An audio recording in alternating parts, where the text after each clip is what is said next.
Welcome back for our very last chapter of Abraham Lincoln. I can hardly believe it. So we have only one vocabulary word today, and that word is respected. Respected is a verb that means admired by many people for your qualities or achievements. I respect people who are honest, kind, and hardworking. Abe Lincoln had the kind of qualities that many people respected. So respect is a word that we use a lot at school about respecting teachers, respecting your friends, respecting other people's property. So this is a word that we should be familiar with. So I want you to think about, who do you respect? Now, after reading today, you are going to have a written response and you're going to have to write a paragraph. So we've talked a lot about paragraphs. A paragraph is where we're going to have at least 5 sentences. And you're going to tell about Abe's character. Now, I had shared this the last time with things that I had thought about for Abraham Lincoln. But there's a lot more that you can add to this list. This was just a few ideas. So when we're done reading, I want you to then write at least 5 sentences about what you learned about Abe, okay? Things that describe him. You may even want to start it by just saying that Abraham Lincoln was a special person, because he was, and for many reasons, okay? He wasn't just an ordinary person. He was quite extraordinary, okay? Extraordinary. So that's what you're going to do after we read. All right, so let's get started for our last chapter. Okay, so this chapter is called Helping the Helpless. And we're going to notice again that this chapter is one of those where time has passed. So in the last couple chapters, we read about how he was 21, he was going out on his own, they had moved yet again, and his sister had passed away. So this is going to be another chapter that has information in it that is happening when Abe is a little bit older again. Helping the helpless. "Molly," said the cooper to his wife, "Abe Lincoln has a new suit of clothes." "Well, well," said Molly, "I'm glad to hear that. If ever anyone in this world deserves a new suit, it's that young man." "That's exactly what I think," said the cooper. "But how did he ever get enough money to buy a suit?" asked Molly. "He split rails, Molly. Each yard of the material cost him 1 week of hard work." "He must have split hundreds of rails," said Molly. "He must have," said the cooper. "But it was time he bought a good suit. People were making fun of his clothes." "Who was?" Molly asked sharply. She liked Abe very much, and she didn't want anyone to make fun of him. "Oh, the folks who don't want Abe to succeed," the cooper said. "Of course," said Molly. "They are jealous of Abe because he can make better speeches than any of them." "Indeed he can," said the cooper. "Abe Lincoln is the best speaker in this state. He is going to speak at the big meeting next week." "I hope he will wear his new suit," said Molly. "He will. That's why he bought it. He told me so himself." "Well, no one need to be ashamed of Abe Lincoln in his old clothes," said Molly. A week later, Mr. Lincoln was on his way to the big meeting. He was wearing his new suit, and he was proud of it. "No one can make fun of me today," he said to himself. "I look as well as anyone else I know." He was riding horseback on a muddy road, and he rode carefully. He didn't want his new clothes splashed with mud. Just then he heard a pig squeal. He looked around. There, in a field, in a great mud hole, was a little pig. It was struggling to get out of the mud, but it couldn't. It looked straight into Abe's eyes and squealed again. Abe said, "I am very sorry, little pig, but I can't help you. This is my new suit, and the mud would ruin it. I hope someone else will get you out." Then Abe rode on. But he couldn't forget that pitiful squeal. He couldn't forget the fear in the little pig's eyes. Suddenly, he turned his horse and rode back. I think I know what's going to happen. He pulled the pig out of the mud and put him on dry land. That was fine for the little pig, but it was hard on Mr. Lincoln's new suit, the suit he had worked so hard to get, the first good suit he had ever owned. Mr. Lincoln arrived at the big meeting with mud-splattered clothes. He was late. So I'm going to stop here for 1 second because this is pretty remarkable that even though he had a brand new suit that he worked for weeks to earn enough money for, he still chose to go and save that pig. So we know that Abe also saved his little dog when he had the broken leg. We know that he said he would never shoot a turkey again. We know that he was angry when the other boys hurt the turtle. And we know that just a few chapters ago, he swam to save honey in that icy river to cross it. And now he's helping the little pig. So we can put all those ideas together, okay, synthesize, and say that he was kind to all animals, and really just because he was a kind person in general. Okay, so it's not that he's just kind to dogs or to pigs or to just people. He's kind really to everyone and everything. It's probably why he's so respected. Okay, so he was late. The people had been waiting for him a long time. They were shouting for him now. "Abe, Abe," they shouted. "Speech, speech." Mr. Lincoln brushed his clothes, but the mud stains showed plainly. He couldn't help the people waiting any longer, so he went on the platform and began his speech. In 2 minutes, everyone forgot the muddy clothes. Mr. Abe Lincoln was speaking. Nothing else mattered. Now this section's the little trunk.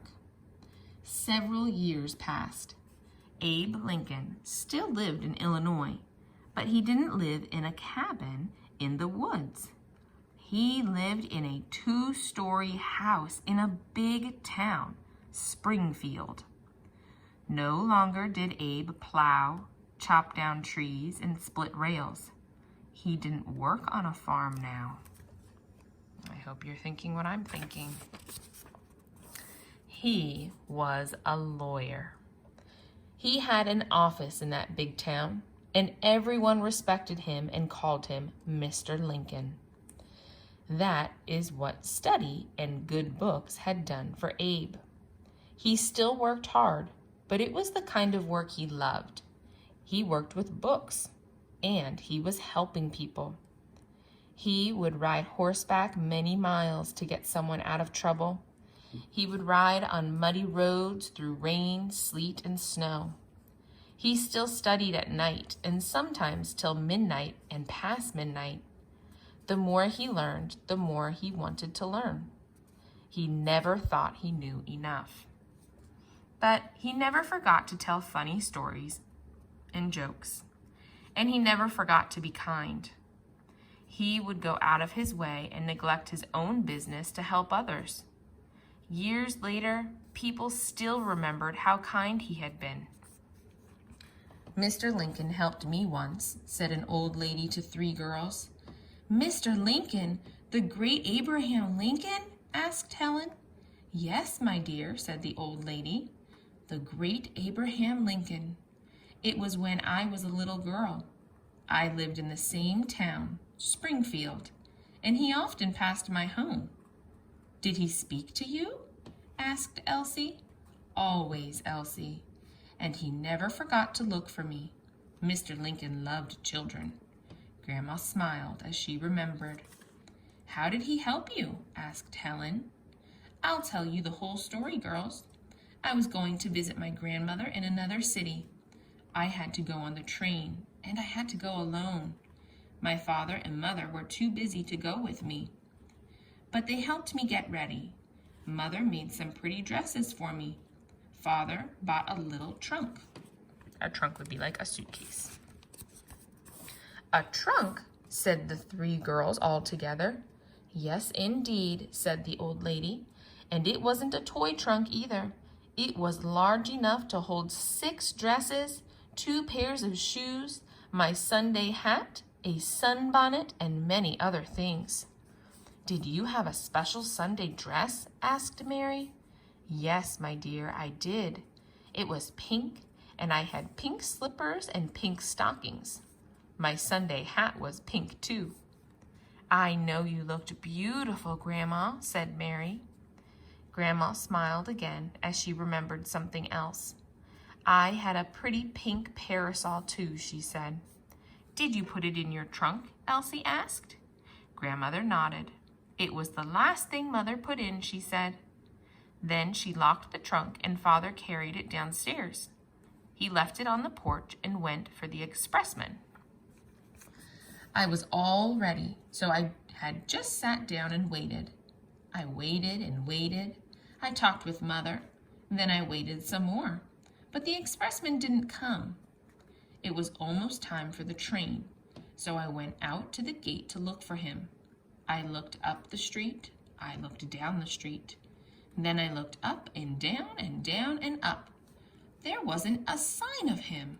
Oh, said the girls. Then, said Grandmother, I heard the train whistle, and I knew it would soon be at the station. Oh, said the girls again. What did you do, Grandma? Asked Elsie. I cried, Elsie. I cried out loud, too. I knew I couldn't get to the train now. Suddenly, a tall man crossed the street. He had black hair, gray eyes, and a kind face. Mr. Lincoln, cried the girls. Yes, girls, it was Mr. Lincoln. He said he heard me crying across the street and wanted to know what was the matter. I told him about my trunk. Is it a large trunk, he asked. No, it's a small trunk, I said. It's there on the porch. I'll take it to the station, he said. Then he ran to the porch, lifted the trunk to his shoulder, and away he hurried to the station. I had to run to keep up with him, but I did keep up, and we reached the station just in time. The train was ready to go. The conductor was calling, "All aboard!" "Wait for this young lady," called Mr. Lincoln. The conductor helped me up the steps. Mr. Lincoln put my trunk in the baggage car. Then the train began to move. Mr. Lincoln waved his hat to me, and I waved my hand to him. He's the kindest man in the world, I said to myself, and I have said it ever since, girls. He was always the kindest man in the world. Oh, what an excellent way to end our story. Now, we do know, well, if you can remember, way back when, we actually read this chapter before we read all the rest, so that we actually knew how it ended. We knew he was going to be the President of the United States. So we're not going to read this chapter again. This was where he had his own kids, he was married, he told jokes still during his speech, and he ended up becoming the President of the United States. So we did already read this chapter. We're not going to read it again. But there he is. Okay, so I'm going to ask some bonus questions to go along with today's story. Now, why would it be hard to save enough money to buy a new suit?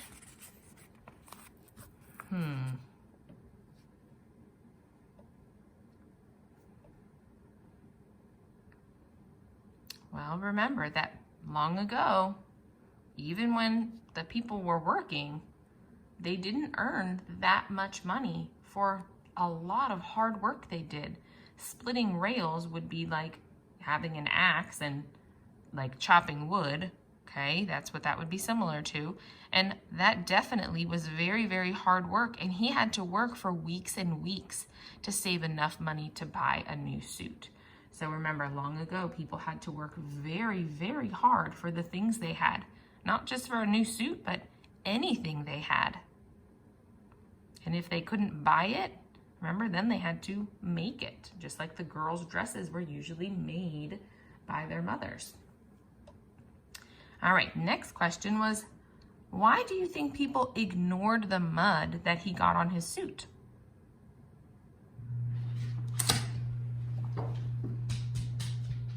I know I'm thinking that they ignored it because his speech was so fantastic that they decided to listen to his speech instead of worrying about why in the world he had mud on his suit. Okay, our last bonus question is, how was Abe's work as a lawyer different from his work on the farm?